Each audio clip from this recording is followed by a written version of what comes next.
He reached his first-class seat, expecting a quiet, uneventful flight. But she was already there, a white woman, reclining casually, as if the seat had always belonged to her. "Excuse me, this is my seat," he said, calm but firm. She looked up briefly, then dismissed him with a sharp, condescending smile, acting as if his words didn't matter. In that instant, the air crackled with tension, an unspoken clash of power, privilege, and prejudice over a single chair. She had no idea who she was challenging, and he had no intention of letting assumptions go unchallenged.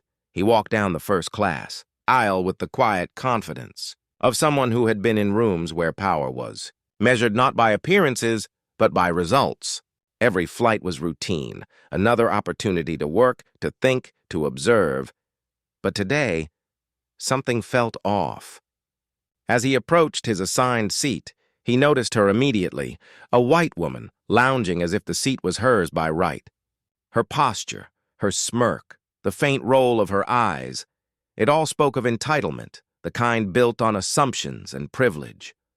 For a moment he paused, measuring the situation. This wasn't just about a chair.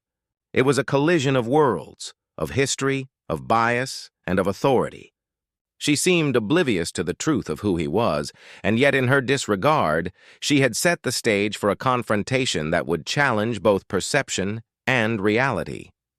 What began as a simple seating error was about to reveal a far deeper, uncomfortable truth.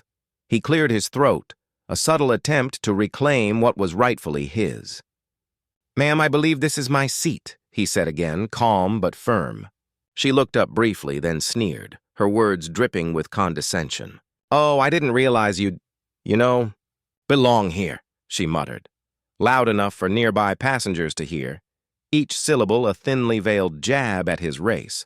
The cabin continued its usual hum, but for them, the space had shrunk, every word she spoke thickening the tension, every glance a silent challenge. He kept his composure, as he always did. Diplomacy had been his shield for years, allowing him to navigate a world that often judged him before it knew him. But this was different. Her remarks weren't subtle. They were deliberate, meant to belittle, to assert superiority over him simply because of the color of his skin. Each insult chipped at the air of civility around them, drawing the attention of nearby passengers who sensed the unspoken. Uncomfortable tension but couldn't fully grasp its weight.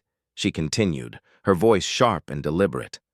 "You really shouldn't be in first class," she said, leaning back smugly, her words cutting through the quiet hum of the cabin.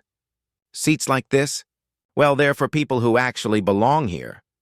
Every word was an assertion of entitlement, a display of privilege built on assumptions about race and status. He could feel the familiar pull of frustration, the emotion he usually controlled in public. But he kept it in check, letting patience sharpen into quiet authority. Around them, the standoff intensified. A few passengers stole glances, uncomfortable but hesitant to intervene. A flight attendant approached hesitantly, sensing the tension but unsure how to navigate the racial undertones without escalating the situation. She caught his eye and let out a sharp, dismissive laugh, as if to say the world agreed with her, that her prejudice was justified, that his presence here was an inconvenience to be endured. The humiliation was subtle yet piercing, every condescending word a reminder of the barriers he had spent his life navigating. And yet, he remained composed, leaning forward slightly, every movement deliberate, controlled. He recognized that this wasn't merely a battle over a seat, it was a collision of worlds. Her ignorance, privilege, and bias were on full display, and he had the chance to turn this moment into a reckoning. The air between them crackled, every heartbeat leading toward the revelation that would leave her, and anyone watching, questioning assumptions about power. Race and respect. She had spent minutes, maybe longer, hurling dismissive comments, each one a deliberate stab meant to assert her assumed superiority. His calm, unwavering gaze had done nothing to deter her. If anything, it seemed to embolden her. Then the flight attendant approached, politely asking for identification to confirm the passenger's credentials for a private matter. He handed over a sleek card, embossed with his name and the company logo. Her eyes skimmed the card, her smirk fading as her brain processed the words. owner, chief executive, entire airline. The realization struck her like a physical blow. The chair she had claimed, the words she had thrown with such careless arrogance, they weren't just disrespectful toward any passenger. They were disrespectful to the man who controlled the very plane she was sitting on. Her confident posture faltered. Her voice, once sharp and condescending, caught in her throat. For the first time, she truly saw him, not as someone to dismiss, not as a symbol of her assumptions about race or privilege, but as a man whose life, vision, and power had been built through relentless determination. The cabin seemed to shrink around her, every eye now aware of the silent reversal unfolding. The arrogance she had worn like armor suddenly felt flimsy, fragile. The casual superiority she had taken for granted had collided with reality in the most humbling, shocking way possible. She opened her mouth to speak, but no words came. The smirk that had so defined her just minutes ago had vanished, replaced by disbelief and something akin to fear. She had underestimated him, and the world, as small as this cabin felt in that moment, was forcing her to see it. Every ounce of assumed control she had tried to assert evaporated under the weight of truth, and as he leaned back, calm and unshaken, the lesson hit her fully. Power isn't always what it seems. Privilege can be challenged, and the world doesn't bend to assumptions, it bends to reality. The cabin finally settled, though the tension lingered like an electric charge in the air. He remained calm, composed as ever, but the moment had shifted irrevocably.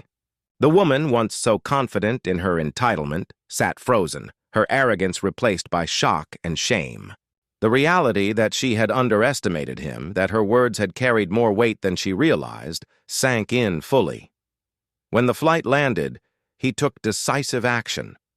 The woman was banned from flying on his airline again, her privilege and prejudice meeting consequences she had never anticipated. It was more than punishment. It was a statement. Entitlement and racism have no place, not in his skies, not in his world. The crew, too, faced reprimands and fines for failing to intervene, for allowing a passenger to be subjected to discrimination without proper support. He had always believed in accountability, and today that principle was enforced with clarity and purpose. But beyond the rules and fines, the impact ran deeper. This encounter was a reminder of the subtle, persistent injustices that people face every day. The assumptions, the dismissals, the microaggressions that often go unchecked. It was a demonstration of power used responsibly, a reminder that standing up to racism doesn't require anger or aggression, but clarity, authority, and the courage to act. As he walked through the airport, his presence calm yet commanding, one truth was undeniable. Moments like these are not isolated incidents. They are reflections of a society still grappling with inequality and bias. And yet change is possible when courage meets action, when assumptions are challenged and accountability enforced. For every person who has been belittled, dismissed, or judged by the color of their skin, this was a quiet victory, a reminder that respect is earned and injustice can be confronted. The question remains, how many will continue to underestimate the power of dignity, integrity, and truth before the world finally learns its lessons?